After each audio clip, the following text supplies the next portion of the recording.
आज हम बात करेंगे प्रयागराज के माफिया अतीक अहमद के कुत्तों की।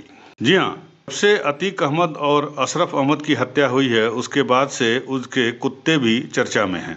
एक समय था जब ये अतीक के कुत्ते मुख्यमंत्री से हाथ मिलाया करते थे, लेकिन अतीक के जाने के बाद इन कुत्तों का कोई पुरसा हाल नहीं रहा और ये अतीक अहमद के बाड़े में बेसहारा घूमते थे। प्रशासन के डर के मारे कोई इन्हें खाना भी नहीं खिलाता था, कभी कभार कोई चुपके से इन्हें खाना दे देता था।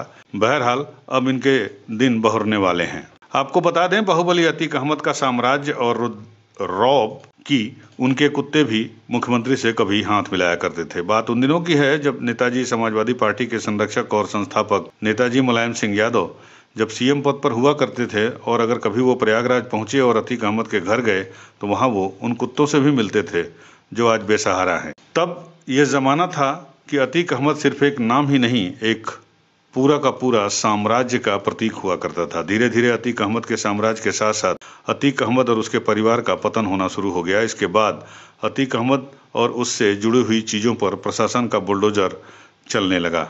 अतीक अहमद का साम्राज्य बिखरने के बाद अतीक अहमद के ग्रेट डैन नस्ल के कुत्ते भी दर-बदर और बेसहारा होकर अतीक अहमद के टूटे हुए घर के बाहर बाड़े में रह रहे थे। कभी आस पड़ोस के लोग प्रशासन के डर से इन कुत्तों को खाना तक देने से डरते थे, कभी कभार कोई चुपके से इन्हें खाना खिला दिया करता था। इनकी जब चर्चा हुई तब लखनऊ के एक एनजीओ की मदद से इन कुत्तों को नगर निगम के कांजी हाउस में रखवाया गया।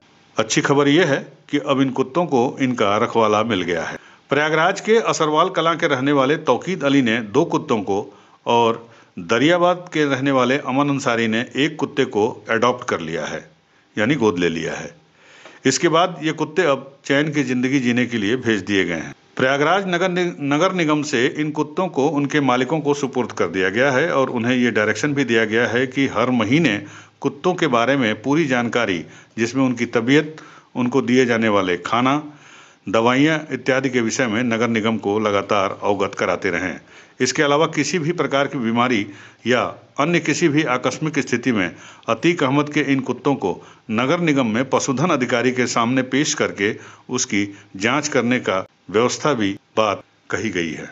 इस सिलसिले में जानकारी देते हुए प्रयागराज पशुधन अधिकारी विजय अमृतराज ने बताया कि ग्रेट डेन नस्ल के ये कुत्ते काफ़ी महंगे और दुर्लभ प्रजाति के हैं, इसलिए इनके मालिकों को इन्हें टोकन रजिस्ट्रेशन के बाद ही सौंपा गया है और इनके देखरेख और खान पान की समुचित इंतजाम रहे, इसके लिए कई शर्तें भी लगाई गई हैं। यदि इनके मालिक यानी इनके नए मालिक अगर इन शर्तों को पूरा नहीं करते हैं तो न केवल कुत्तों को नगर निगम के कांजी हाउस में वापस लाया जाएगा, बल्कि इनको एडॉप्ट करने वाले इन मालिकों के खिलाफ कार्रवाई भी की जा सकती है। 2 डॉग को तौकीर अंसारी जी ने अडॉप्ट किया है और 1 को अमन अंसारी जी ने अडॉप्ट किया है और उनका लाइसेंस भी इशू हो गया है, जिनका टोकन नंबर है 452, 453 और 407।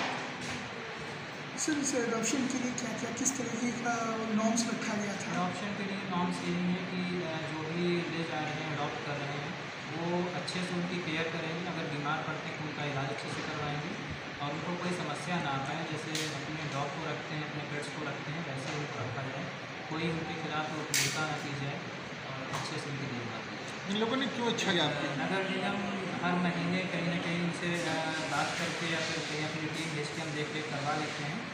हालांकि उनको ये हिदायत दी गई है कि बिल्कुल वो अपनी अच्छे से देखभाल करेंगे, कोई समस्या ना क्रिएट हो पाए, उनको अच्छे से रखेंगे। यूपी न्यूज़ 9 के लिए प्रयागराज से विमल श्रीवास्तव की रिपोर्ट।